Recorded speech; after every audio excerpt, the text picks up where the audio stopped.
Every year, my family watches National Lampoon's Christmas Vacation after Thanksgiving dinner. When you've seen a film dozens of times in a room full of people subtly competing to notice something new, you get to a point where there's very little left to say about it. However, I just noticed while rewatching for this video that Rusty, who is played by the guy from The Big Bang Theory, oh shit, has a poster on his wall of two turtles doinking. I also got to thinking about the character dynamics a bit more critically than I think I have in the past. Specifically, I got to thinking about the true hero of this film, Eddie Johnson, also known as Cousin Eddie. Dinner was full! Eddie exists in the Vacation franchise as the unbearable extended family member who must be tolerated. He doesn't know any better. I mean, just look at him. Zero tact, no personal boundaries, and you can practically smell the body odor and cheap cigars under a strong layer of truck stop cologne through your screen. And worst of all, he's poor. The Griswolds are living a middle to upper middle class lifestyle. I mean, look at this house. It has a minimum of 4 bedrooms and an attached garage. Do you have any idea how much a customized, officially licensed, authentic game quality NHL jersey costs? Because I do. So when Cousin Eddie arrives on Clark's doorstep, he does not belong there, regardless of the fact that this is a family gathering and he is a member of that family.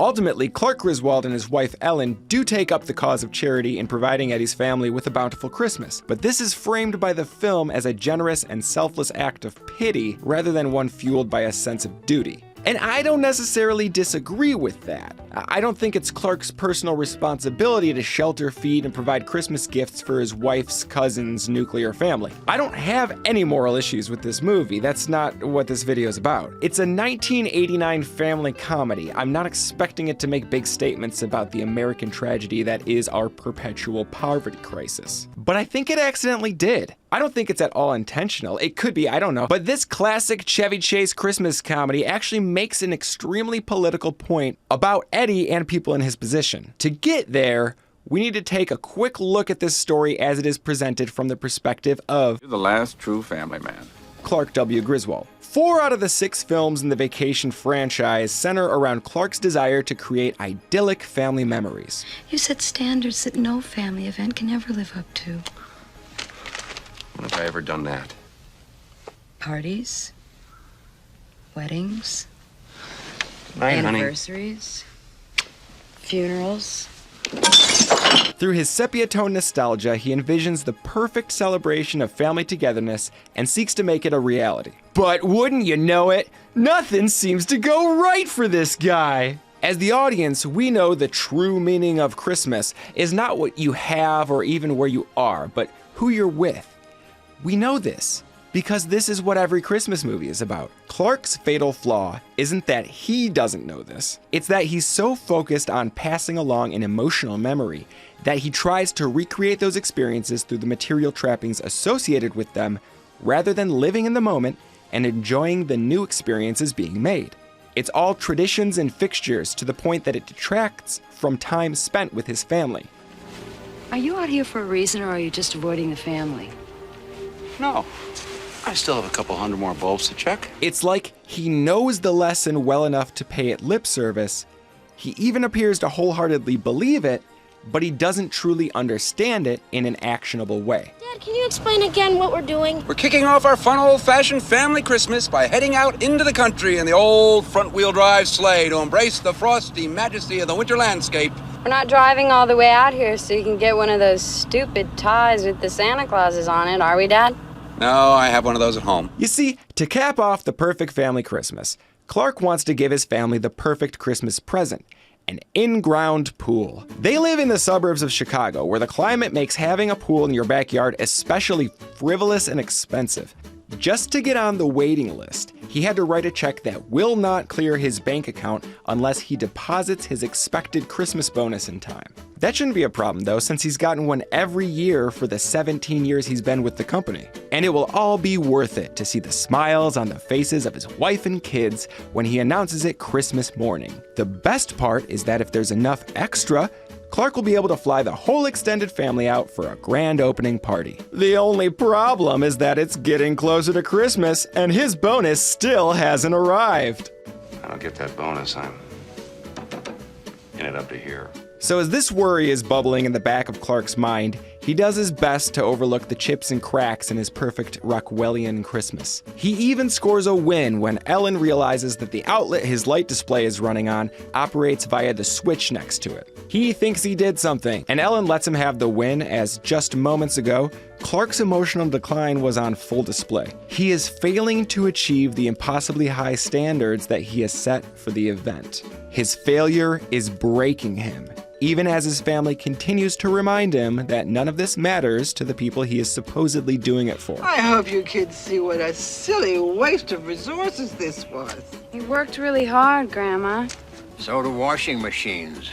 Realistically, Clark's stakes here aren't very high. The most likely outcome of not getting his bonus is that the check will be returned with a small fine. That's mostly what happened when you wrote a bad check back when people wrote checks. He could call the bank and ask them to cancel it. Then he can call the pool company and ask them to disregard the deposit.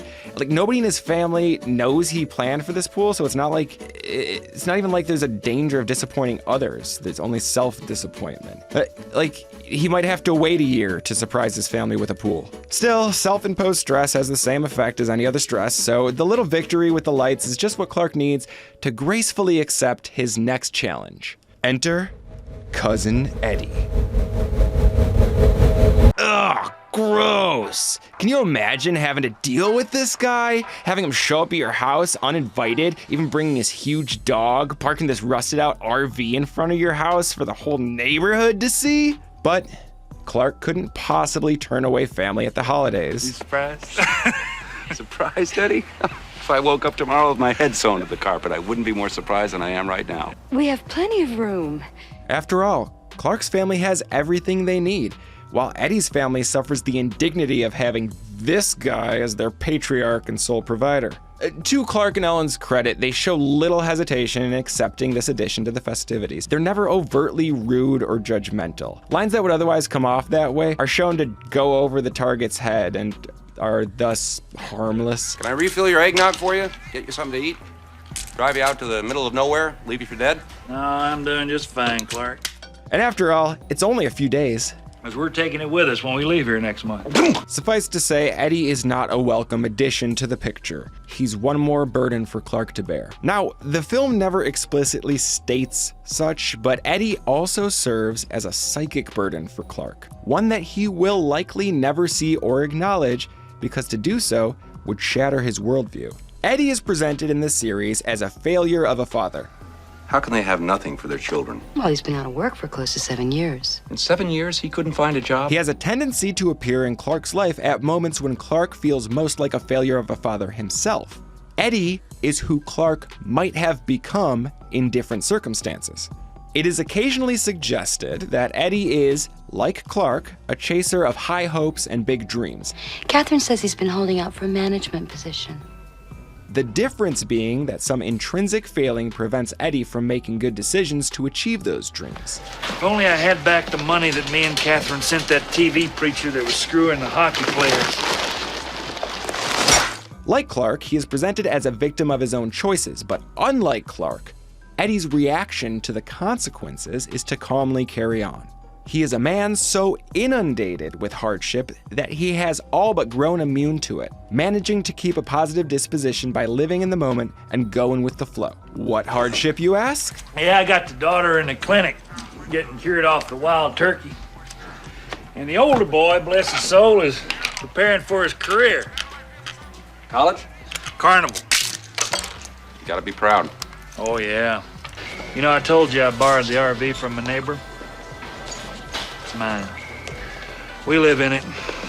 Had to sell off the house, the barn, the 10 acres. This comes to light after the children express that Santa Claus must not care about them, since he never seems to visit their home, even when they've done nothing wrong. It's worth noting here that Ruby Sue refuses to accept that her lack of material wealth is a result of moral failing. She also never connects it to a failure of her family to provide. This child sees inequity and recognizes it only as injustice. Sometimes I think all that Santa crap's just bull. If he was so real, how come we didn't get squat last year? We didn't do nothing wrong and we still got the shaft. It's a lot harder to blame children for their circumstances. I love it here. You don't gotta put on your coat to go to the bathroom, and your house is always parked in the same place. So even with his current financial liquidity concerns, Clark offers to provide gifts for the Johnson family, throwing caution to the wind to make sure everyone gets a perfect Christmas. Cousin Eddie will not look a gift horse in the mouth, but Cousin Eddie will always pay his debts. Finally, on Christmas Eve, a company courier arrives at the Griswold home with an envelope containing Clark's Christmas bonus. He can finally breathe a sigh of relief and tell his family the secret he's been keeping all this time. After a moment of celebration, Clark opens the envelope to find... It's a 1-year membership in the Jelly of the Month Club. Oh, God. Clark, that's the gift that keeps on giving the whole year. There will be no real Christmas bonus this year. Clark has failed to do the thing that nobody ever asked or expected of him. He is crushed. His facade of patriarchal competence is shattered. Might as well throw the whole man out. Become a reckless beast with zero regard for the consequences of its actions.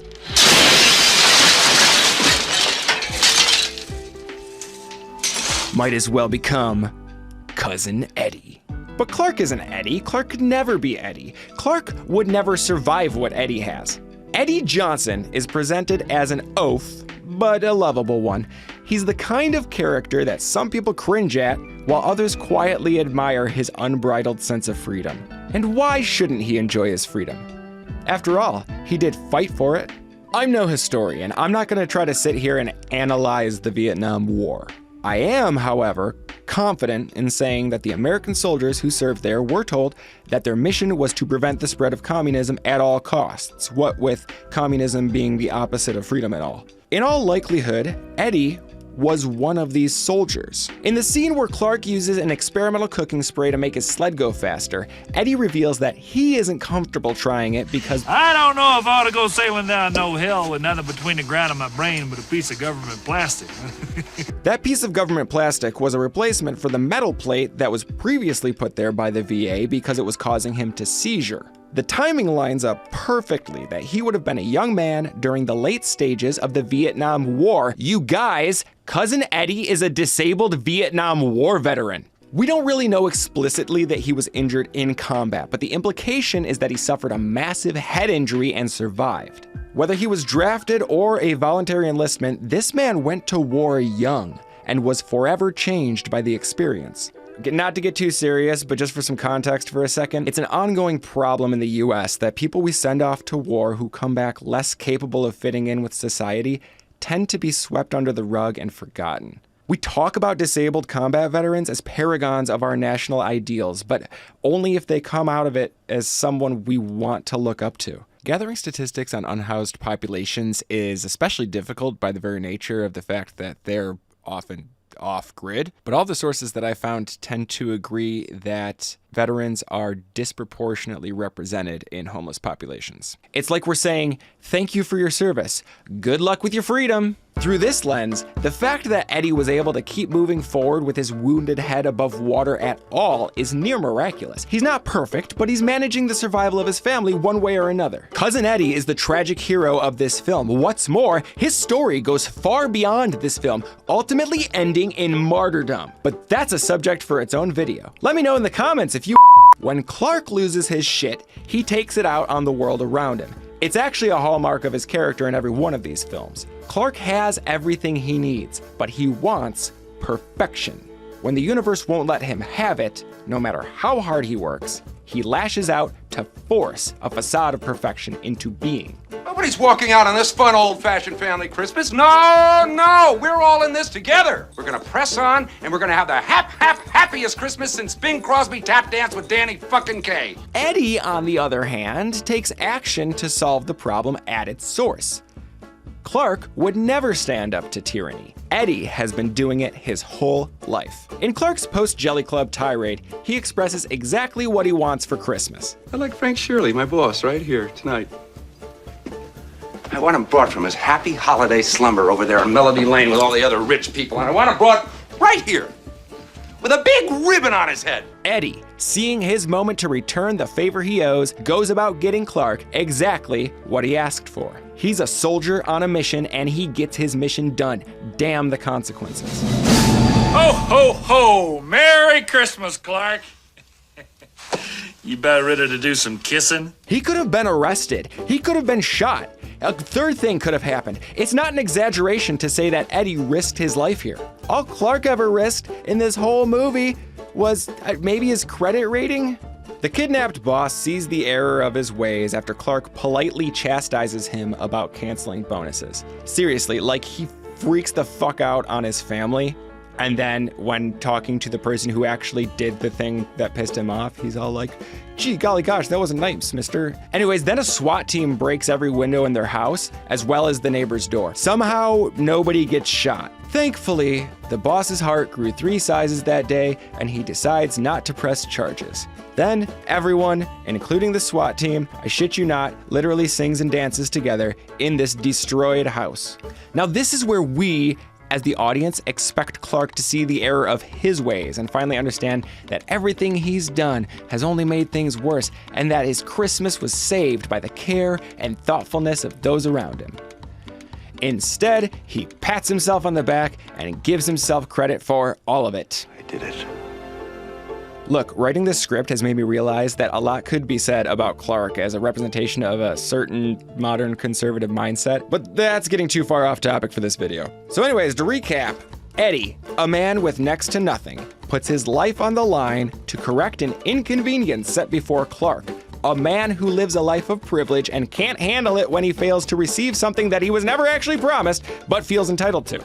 This is not only accepted as the status quo, but celebrated as the best solution, because like everything works out. You could almost say that it's similar to repeatedly sending young working class people to fight economically motivated wars in the interest of maintaining power for a few and the convenience of low-cost consumer goods for the middle class. I did it. And that's the unintended political message that slipped into this movie. But hey, what do I know? I'm just a crab with a cigarette. Thanks for watching.